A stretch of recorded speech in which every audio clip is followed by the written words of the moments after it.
Ma ei taha seda vaadata ostades. Ma ei taha üldse seda vaadata. See on nii jõhker, ma ei...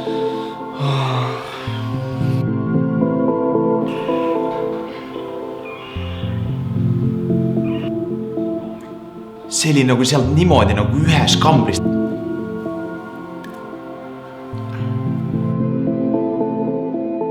Nad ei pane seda nagu paralleeli, vaata, et nad ostavad midagi, mis oli kunagi elus, kellel olid tunded ja... Hoidke loomi ja inimesi ja üldse tegelikult nagu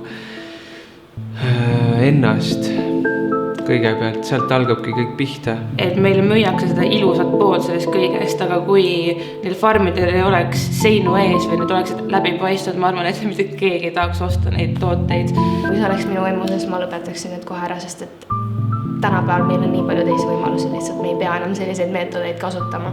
Kus meil on nagu võimalus tegelikult nagu tehnoloogiliselt tuua palju parem maailm ja me kasutame tehnoloogilisi võimalusi, vaid oleme ikka veel kuskil mingis keskajas kuskil kinni.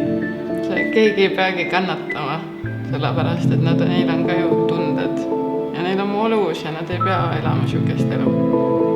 Ja siis nad peavadki elama 6 kuud selles puuris metsloom kujuta ette ja siis ootama oma aega, millel siis lihtsalt keegi noaga kallale tuleb.